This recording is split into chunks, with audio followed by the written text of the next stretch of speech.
Get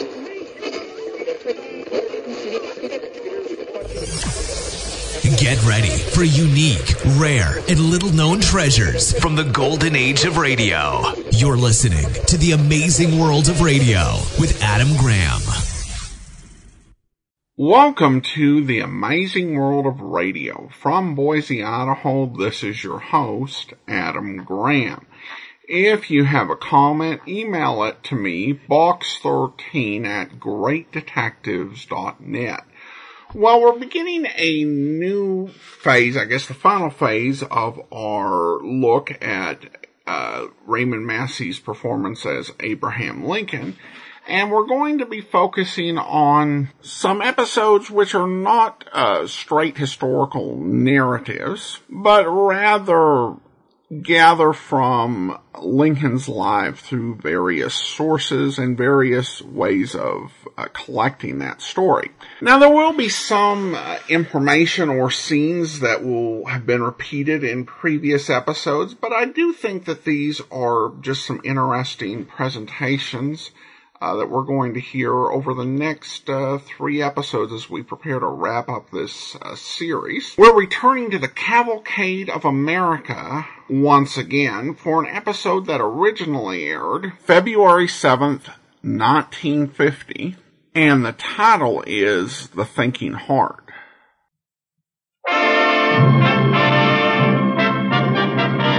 The DuPont Company, makers of better things for better living through chemistry, presents The Cavalcade of America, starring Raymond Massey and Beatrice Pearson in The Thinking Heart. Glory, glory, hallelujah. Glory, glory, hallelujah. Glory, glory, hallelujah. His truth is mine. On next Sunday, our nation will celebrate the birthday of one of its greatest sons. More words, more eloquent words have been written about Abraham Lincoln than of any other American. And tonight, on the DuPont Cavalcade of America, we want to put together some of those great words. Words written by Carl Sandburg, Walt Whitman, Edgar Lee Masters, Edwin Markham, and other authors who have set down in poetry and in prose portions of the Lincoln story. Now, to tell that story, the DuPont Cavalcade presents the foremost Lincoln interpreter of our time, Raymond Massey, with Beatrice Pearson as Anne Rutledge.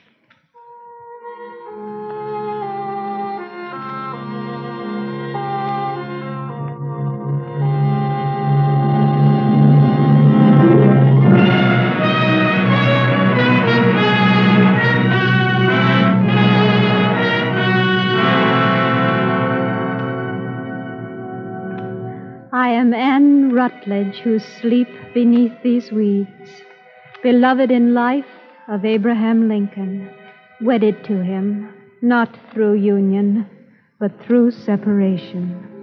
Bloom forever, O Republic, from the dust of my bosom.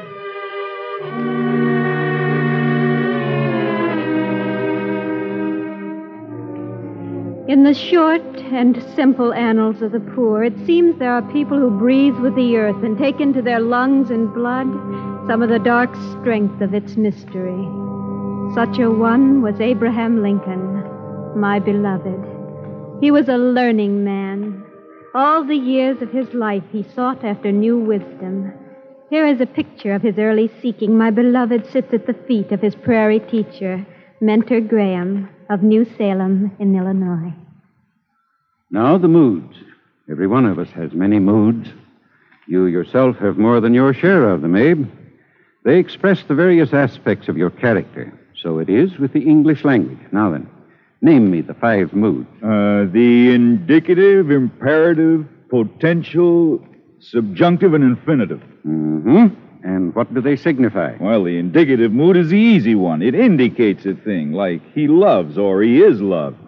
The imperative mood is used for commanding, like get out of here and be doggone quick about it.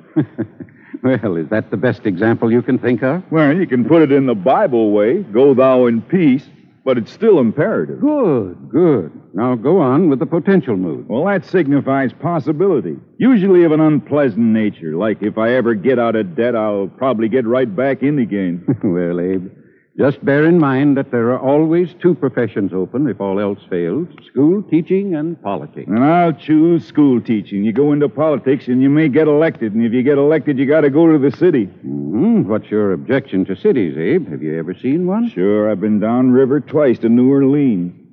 Do you know, every minute of the time I was there, I was scared. Scared? Of what, Abe? Well, it sounds kind of foolish.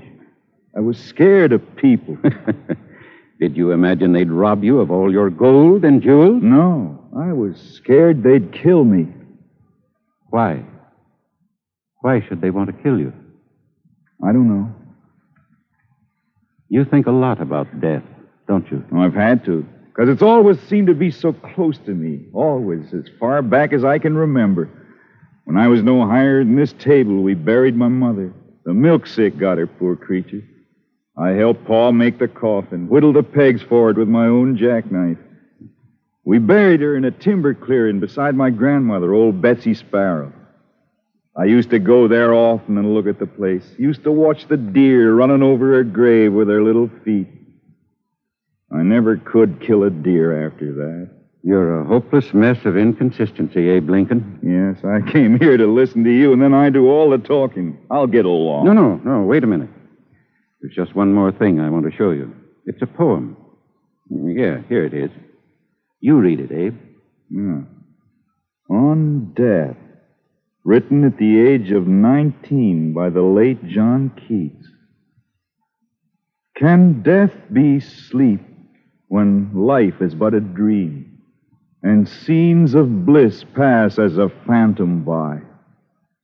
The transient pleasures as a vision seem, and yet we think the greatest pains to die. How strange it is that man on earth should roam and lead a life of woe, but not forsake his rugged path, nor dare he view alone his future doom, which is but to awake. That sure is good, Mentor. It's fine.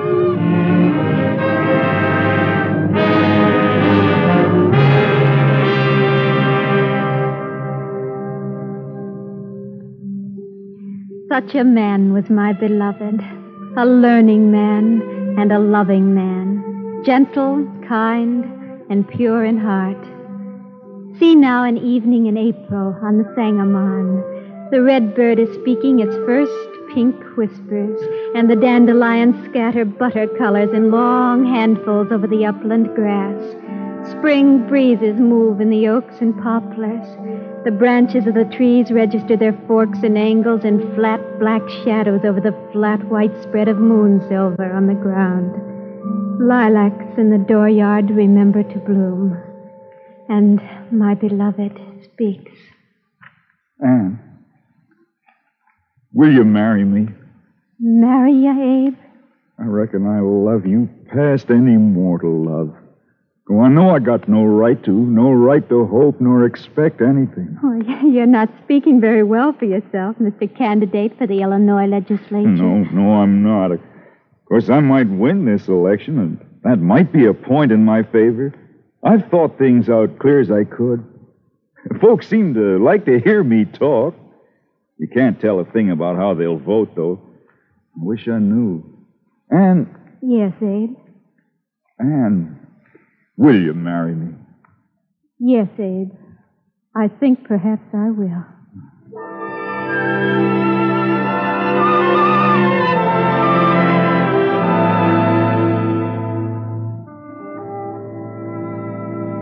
August of that summer came. Corn and grass, fed by rich rains in May and June, stood up stunted of growth for want of more rain. The red berries on the honeysuckles refused to be glad. And I, Anne Rutledge, lay fever-burned. Days passed. Help arrived and was helpless. Moans came from me for the one man of my thoughts. They sent for him. They left the two of us together for a last hour in the log house, with slats of light on his ashen face from an open clapboard door, his eyes burning in a thin shaft of light between the shadows. And then...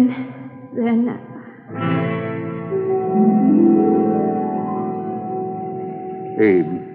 Yes, Doctor. She's gone, Abe. I knew the moment. Doctor, I can't live with myself any longer. I've got to die and be with her again, or I'll go crazy. Listen.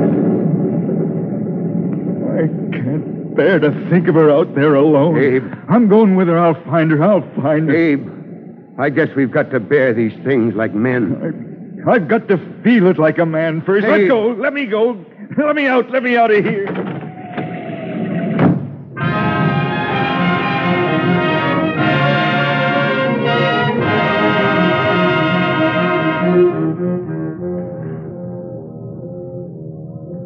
I never left him.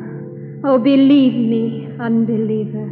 I was always by his side, unseen, but not unknown to him. Not quite unknown through all his years.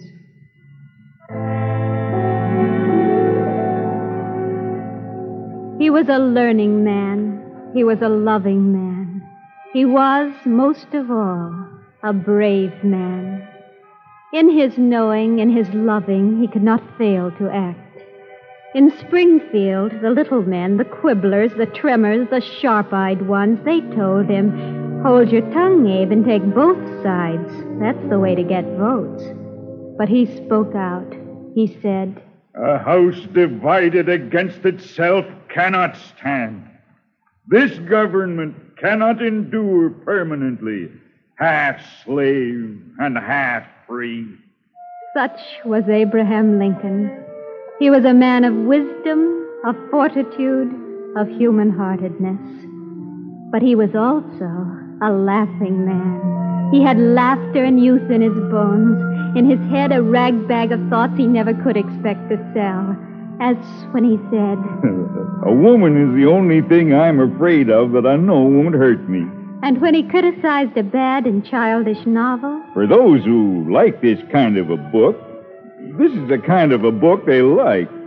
And when they came to him and asked him to compose an epitaph for a red Indian beggar, for a dead and friendless tramp in a tattered blanket, he sat down and he wrote, "Here lies poor Johnny Congopod. Have mercy on him, gracious God, as he would do if he were God and you were Johnny Congopod."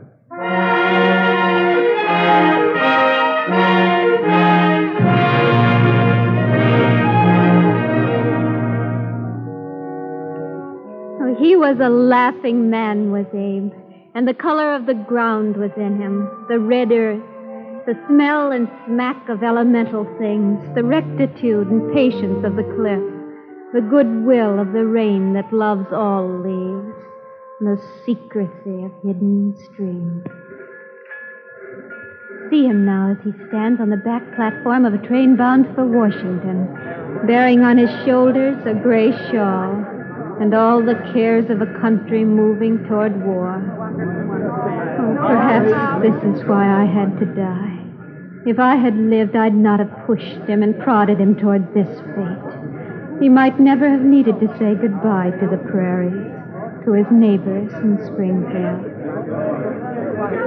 My dear friend, no one not in my situation can appreciate my feelings of sadness at this parting. To this place and the kindness of you people, I owe everything. I have lived here a quarter of a century and passed from a young to an old man. Here my children have been born, and one is buried. I now leave not knowing when or whether ever I may return. I am called upon to assume the presidency at a moment when 11 of our sovereign states have announced their intention to secede from the Union. And threats of war increase in fierceness from day to day. It is a grave duty which I now face. In preparing for it, I have tried to inquire what great principle or ideal it is that has kept this union so long together. And I believe that it was not the mere matter of separation of the colonies from the motherland, but that sentiment in the Declaration of Independence which gave liberty to the people of this country and hope to all the world. This sentiment was the fulfillment of an ancient dream which men have held through all time, a dream that one day they might shake off their chains and find freedom in the brotherhood of life. We gained democracy, and now there is doubt whether it is fit to survive. Perhaps we have come to the dreadful day of awakening, and the dream is ended. And yet, let us believe that this is not true. Let us live to prove that we can cultivate the natural world that is about us and the intellectual and moral world that is within it, so that we may secure an individual, social, and political prosperity whose course shall be forward, and which, while this earth endures, shall not pass away. I commend you to the care of the Almighty, as I hope that in your prayers you will remember me. Goodbye, my friends and neighbors. Goodbye, Abe. Goodbye, Abe.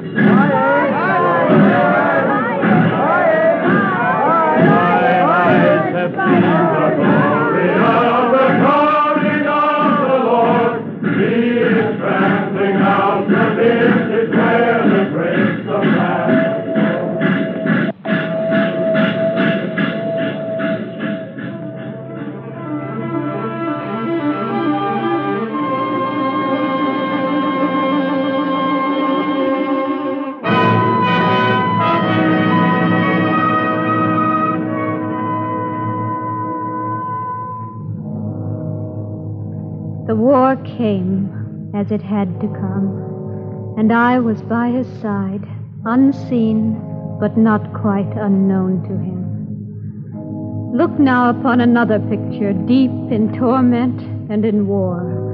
A man of peace meditates before the bloody carnage of Antietam.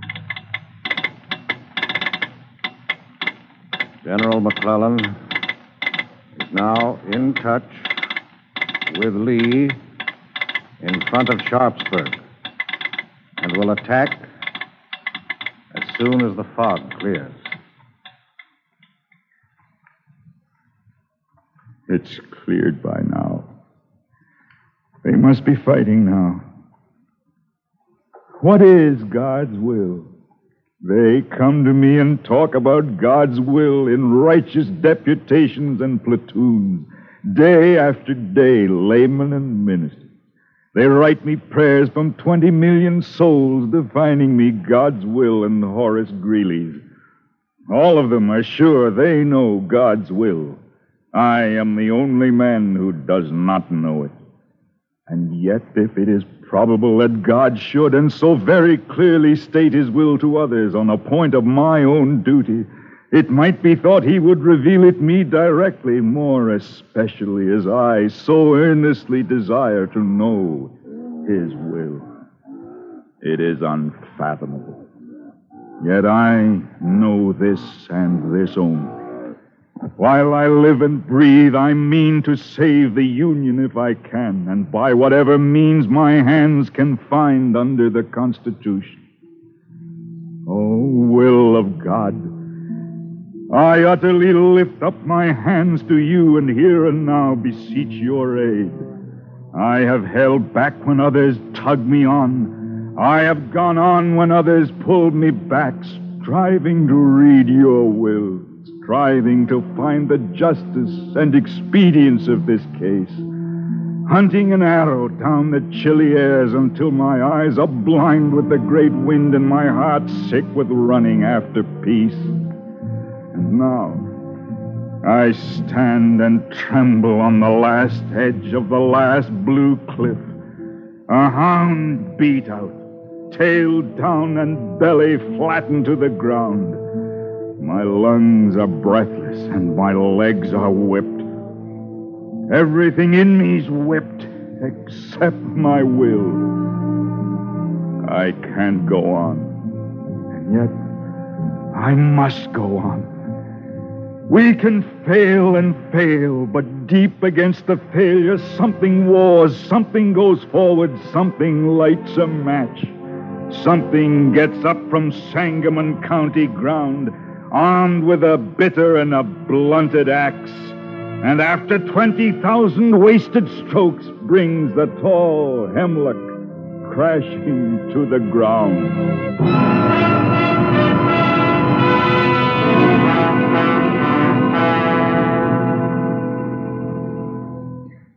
So came the captain with a thinking heart, and when the judgment thunders split the house, wrenching the rafters from their ancient rest, he held the ridgepole up and spiked again the rafters of the home. He held his place, held the long purpose like a growing tree, held on through blame and faltered not at praise. With victory near came praise and a great call for vengeance. But still Abraham Lincoln could rise above all violent counsel and say, with malice toward none, with charity for all, with firmness in the right as God gives us to see the right, let us strive on to finish the work we are in, to bind up the nation's wound, to care for him who shall have borne the battle and for his widow and for his orphan, to do all which may achieve and cherish a just and lasting peace among ourselves and with all nations.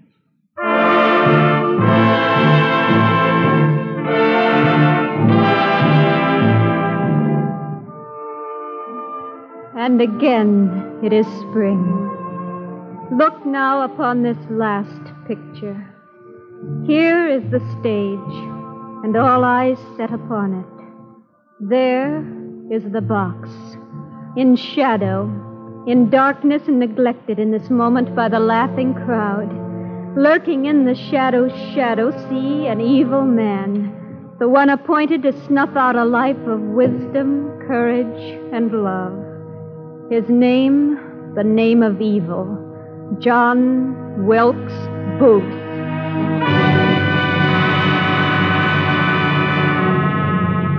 His love is hate. His wisdom is cunning. But he's brave enough as such men go. He knows the cardboard play, and he waits to kill at a time he has plotted well, when a laugh will go up. Listen now to the players on stage at Ford's, while Booth and his bullet wait behind the curtains of the box.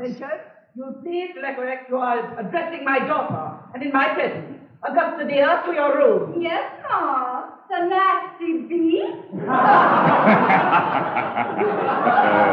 Graciously, what's everybody going to think? My hanging on to you so. They won't think anything about it. Listen, Mary, it's been a long time since I've had a good laugh. You are used to the manners of good society, and that alone will excuse the impertinence of which you have been guilty. Don't know the manners of good society, eh? Well, I guess I know enough to turn you inside out, old gal. You stock-dologizing old man crap.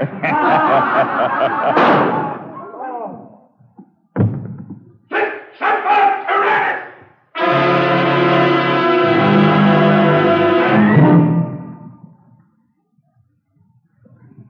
When lilacs last in the dooryard bloomed, and the great star early drooped in the western sky in the night, I mourned, and yet shall mourn with ever returning spring.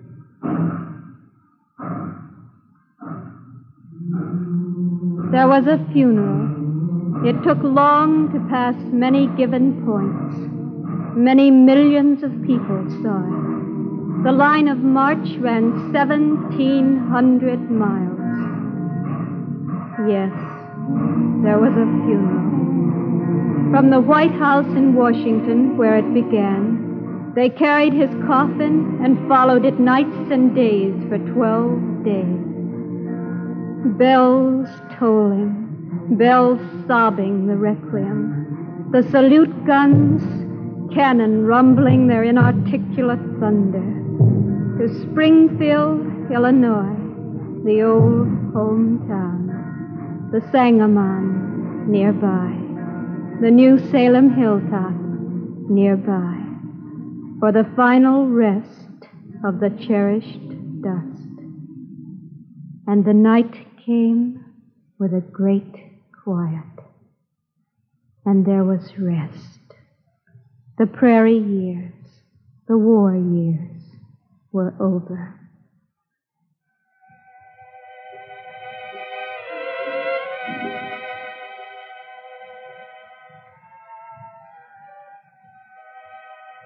I am Anne Rutledge, who sleep beneath these weeds, beloved in life of Abraham Lincoln, wedded to him, not through union, but through separation.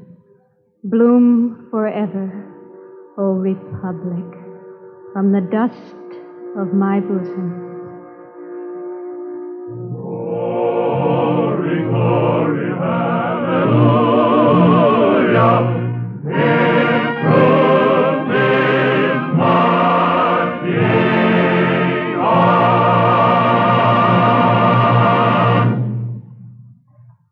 You have just heard a special broadcast of the DuPont Cavalcade of America, dedicated to the memory of Abraham Lincoln. The principal voices were Raymond Massey and Beatrice Pearson. The words for this broadcast were taken from Carl Sandburg's The Prairie Years and the War Years, the plays Abe Lincoln in Illinois by Robert E. Sherwood, and Prologue to Glory by E.P. Conkle, the poems Lincoln, Man of the People by Edwin Markham, Anne Rutledge by Edgar Lee Masters, When Lilacs Last in the Dooryard Bloomed by Walt Whitman, and John Brown's Body by Stephen Vincent Benet. The words were chosen and arranged by George H. Faulkner.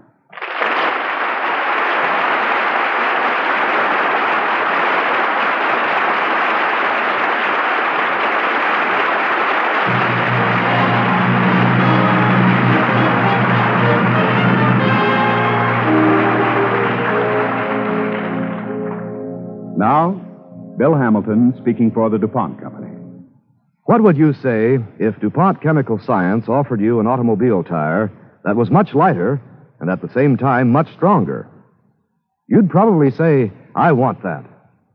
Well, that's exactly what alert progressive tire manufacturers did say when DuPont suggested Cordura High Tenacity Rayon for tire cords. The tires on your car right now may have rayon cords.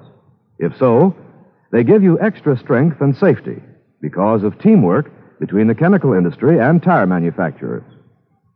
Tire manufacturers tested DuPont Cordura in heavy-duty truck tires on baking hot desert roads. During the war, it proved itself on command cars, trucks, and jeeps. Today, rayon cord tires are widely used by trucks and buses, and leading manufacturers now use DuPont Cordura in tires they make for passenger cars. Why does Cordura help make a tire better? With a natural fiber, the growing conditions, even the climate, affect the strength of the cord as finally used in the tire. A chemically made fiber, on the other hand, is uniform. The tires on your car today, if they have high tenacity rayon cords, are lighter, stronger, and safer. And this same combination of lightness with strength has also earned a welcome for DuPont Cordura Rayon from makers of garden hose, conveyor belts, and V-belts. One of the newest uses is in plastic clotheslines. Cordura High Tenacity Rayon is one of the DuPont Company's better things for better living through chemistry.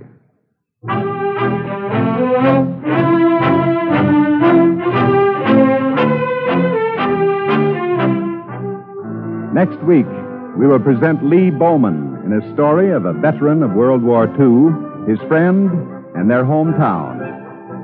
The music for tonight's program was composed by Arden Cornwell, conducted by Donald Voorhees. Our director, John Zoller.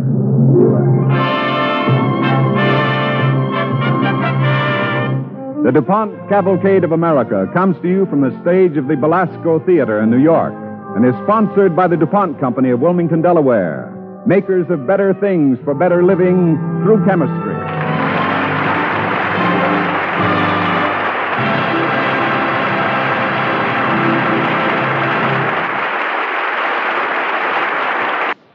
Next, Baby Snook. Stay tuned for Bob Hope and guest Fred Allen on NBC.